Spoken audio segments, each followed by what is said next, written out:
Welcome back to Q&A with Mr. and Mrs. J, our Saturday show where we answer your questions because we're so perfect that we had to make a show sharing just how perfect we are. Don't listen to her. She's not perfect.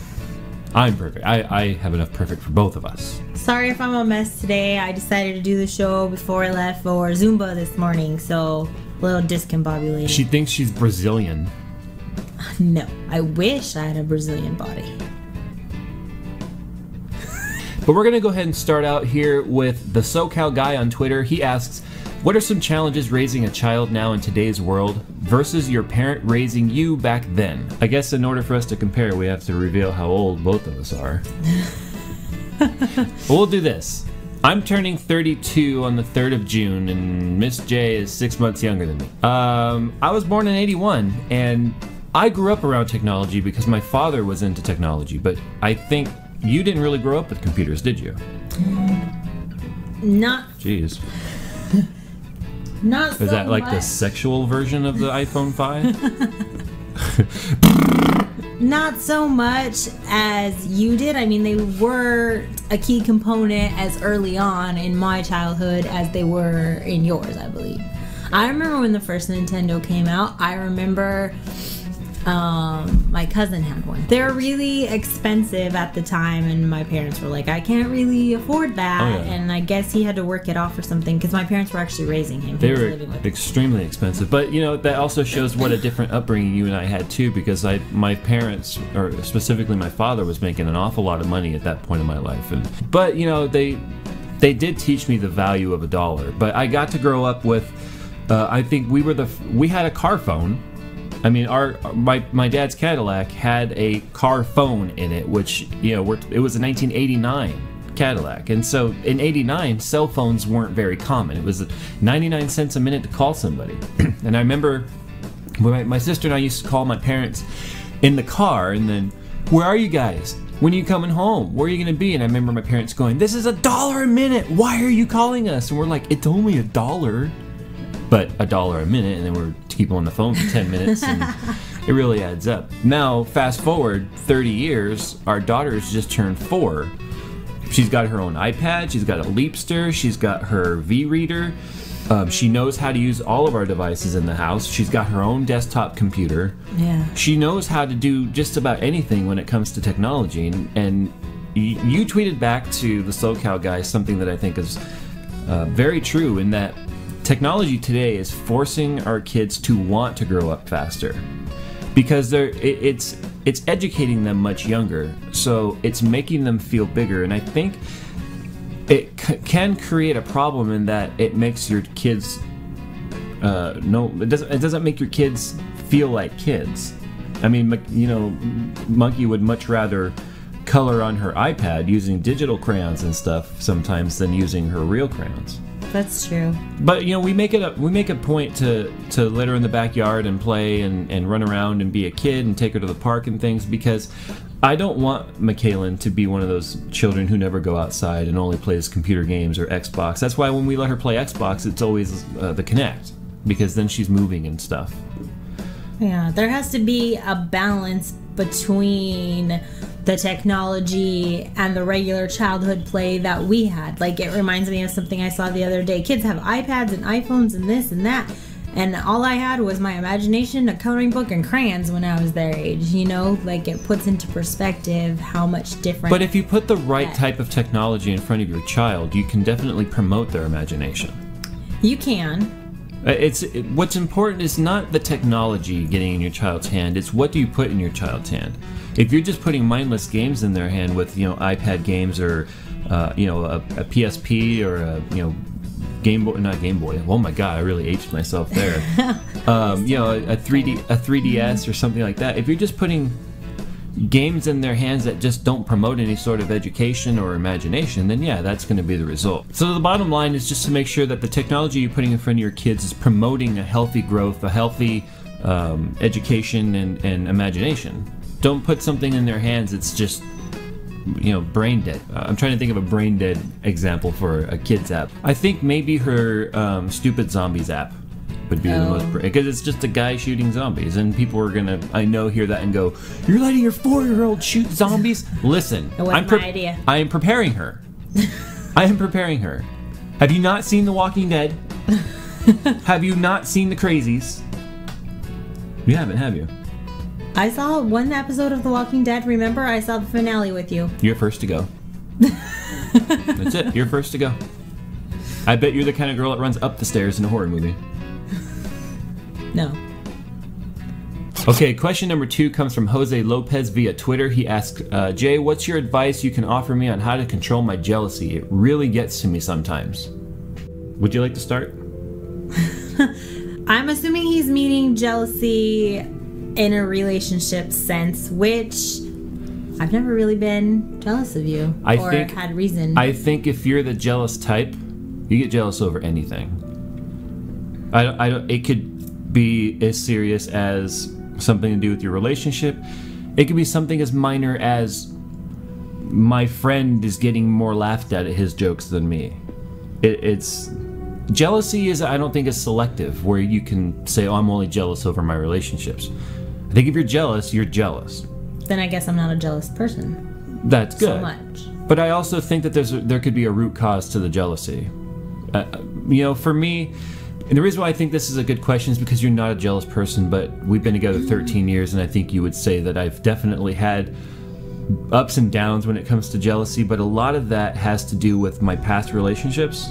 And so my jealousy is kind of derived from fear. The beginning, insecurity because of where you had come from in the beginning of our relationship. Well, yeah, jealousy definitely has the root, of insecurity. That's true. If you were confident, you don't have anything to feel jealous of because you know that the attention that someone else is getting isn't in replacement of you. True. Well said. But I also think, too, that a person's jealousy can also be those birds. I also... Birds make people jealous? I also think that jealousy is something that snowballs in your own head, where you can take something that's just small and minor, like your girlfriend or your wife or whatever talking to a guy at the checkout counter. But because the conversation turns to maybe a little bit more than just, that'll be $4.98, here's my ATM card, thank you, to, how's your day going? Oh, my day's going good. Oh, cool, and then you're being nice, but I think a jealous person would look at that as flirting, or would look at that as, oh, you want this guy, or something along those lines. And what happens is in your head you start snowballing. Oh, yeah, you could read into it more. I'm not good enough, or she wants this guy, or she's gonna leave me, it's destructive, because when you're jealous, you make things up because you want to justify your jealousy. And you want to feel like you're not crazy, and of course you don't see that you're reading into it more or putting something that's not really there into the situation to make it a bigger deal than what it really is. Right. So now that we've talked about what we feel causes the jealousy, let's talk about what a person can do, or at least I can tell you what I try and do to control any of that sort of issue. You have to realize that a lot of what you may be feeling at that time of feeling jealous is a lie. It's a lie you're telling yourself. If the person has never given you any reason to be insecure or concerned, then you have no reason to be jealous. Jealousy is kind of a very selfish emotion because it means I want all of that for me and me only. And that in itself is going to be destructive because it's only going to make people around you feel upset and feel uncomfortable or feel accused all the time. And it's only one step away from accusing somebody of cheating. When you're in that mind frame, though, are you able to actually step back and look at it from an outside objective standpoint? And it probably would be very similar to a person who has rage or anger issues, where at the time, no, they're not capable of stepping back. Okay. It's a mental exercise. It's no different than any other mental condition. I mean, jealousy is all in your head. Yeah, and being on the reciprocating end of that jealousy, that makes the other party feel all that more like, okay, I didn't do anything, and then you're getting defensive, and why are you acting like this and accusing me of such and such when I did nothing to, deserve that? Because you also get cold and short and accusatory in the making up of things that didn't happen, or like putting things into the situation, you know? Accusatory, is that a word you made up? Yes, I think so. I think the only thing that you can really do, Jose, to try and control your jealousy is you have to keep yourself in a state of mind where you have to recognize that you're being jealous. Because you're not going to say, I'm jealous of this person. You're going to look at it and say, I'm mad because this is happening, if that makes any sort of sense. You know, Miss J is having a little bit extra conversation with the, cashier at the gas station. Is that really something worth getting upset over? Or is she simply being nice, or is he being nice in return? And now her hair is up. Little boing editing for you there. It was bothering her and it was bothering me, and I was getting a little jealous.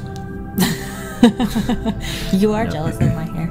Well, just maybe because it's not gray. Although, Hey! if we strip a little bit of the... Hey. That's not nice.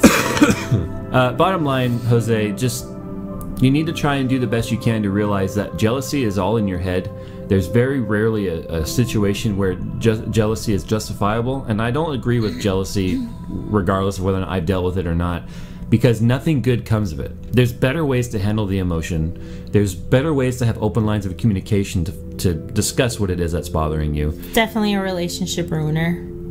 Absolutely. You said you're 19. You've got a lot of maturing to do. I mean, I'm 32, and I'm still have a lot of maturing to do. You're my biggest kid. I know. I mean, look, I'm so sad that my Polly Pocket's hair fell off. Look, my Polly Pocket. Now she's sick, and her hair fell out. Okay, and question number 3 comes to us from Ryan McGill on Facebook. He wants to know what our favorite sci-fi shows are. Me and Mrs. J's. I'll go ahead and let Miss J answer first, because this will be a short list. Sci-fi. I don't really... Now, No. Science fiction doesn't just have to mean futuristic or space. It just means something that's not scientifically fact.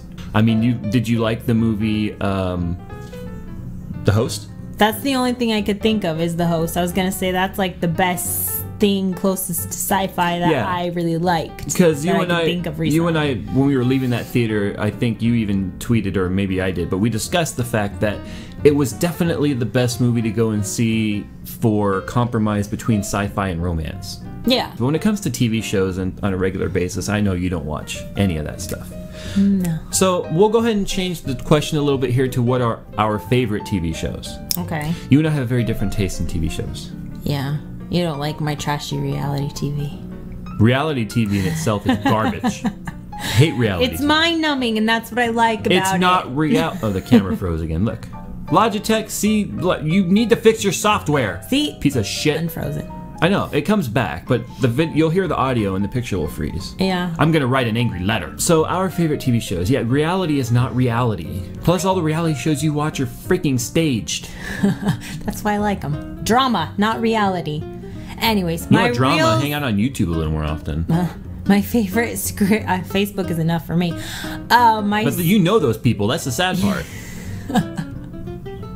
My favorite sitcom shows would be Mike and Molly. Yeah, that's one of them. You and I don't watch the shows, but I like the shows. Grey's Anatomy. That's not a sitcom. It's a sitcom. I guess. Modern. Well, no, Grey's Anatomy, sitcom, situational comedy. It is not a comedy. Well, that's a drama. It's a drama. It's a sitcom. It's a drama. There's nothing funny in Grey's Anatomy. There's parts. Not. All right, fine. Favorite drama, is that better? Just TV shows. Favorite TV shows. Okay. Mike and Molly. I like Mike and Molly. Modern Family. Modern Family is really funny. I like that show. I wish I watched it more often. You should watch it more often. I hardly ever watch TV. Okay. What's that show with that you watch that has God, my brain is totally fried right now. Used to do Home Improvement, and he was just making references to Home Improvement the other day because oh yeah. What's that show called? Last Man Standing. Last Man Standing. It's funny. Yeah, I really. Tim Allen. That's it. It's a funny show. See, these are shows I only occasionally catch because you're watching them while I just happen to be laying in bed, sort of thing. Well, we have our common ones. Let's do those. Okay, our common ones. Southland. We really like Southland. By the way, we need to watch the finale. I already know what happens in the episode. Just don't tell me. Sons of Anarchy. Sons of Anarchy, which, by the way, we've been to the set. I can't wait. I've been there many times. They start filming again next week. They've already been filming. I saw an article saying they started production with a new hooker. I follow Theo Rossi. New hooker. Okay, but I follow Theo Rossi. I follow Ron Perlman. Oh, I know they've been filming a while. I'm just saying the new Kim hooker. Coates. They, for like the last 2 weeks, they've been putting up pictures of them on set. So they've already been filming, by the way. I know. Oh, I also follow, Kurt Sutter, and I also follow Katie Seagal. And Katie Seagal put up a picture of her as Gemma the other day for the promotional ad. Ooh. And she looked like a badass, that's for sure. You gotta show me that. I think Katie Seagal is by far my favorite actress. Breaking Bad. Breaking Bad, and it's gonna end this year. I'm so sad. I can't. The first 6 more episodes? The first episodes have already been named. I know. And the first episode's called The Decision. I know. Whose decision? Walter White's or his brother-in-law? Another one I like is Barter Kings, and I actually know somebody who knows those people. Fake. And yes, it's Fake. Also scripted reality. Completely fake. All reenactment. Hate that. But shows I watch that you don't. The Walking Dead. Well, I like Pawn Stars. Pawn Stars is good because they're real, but sometimes I'll watch the Hardcore Pawn. Yeah, that one. Just because of the reenactment of the angry people. It's great. But when it comes to science fiction, I think Walking Dead is probably #1 on my science fiction list. Beyond that, I don't really watch that much TV at all. I would much rather be on my computer. I've always been that way, though. I've never been into TV. You watch more YouTube than you do TV.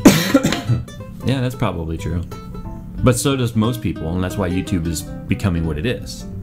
Yeah. So, anyway, we're gonna get out of here. Miss J's got to run to the gym. It's 9:20. I'm late. She's got to go get that Brazilian bod. Bye. Bye, everybody. We'll see you later. As always, put your questions down in the comments. Like, favorite, follow, all that stuff. And I will see you guys tomorrow.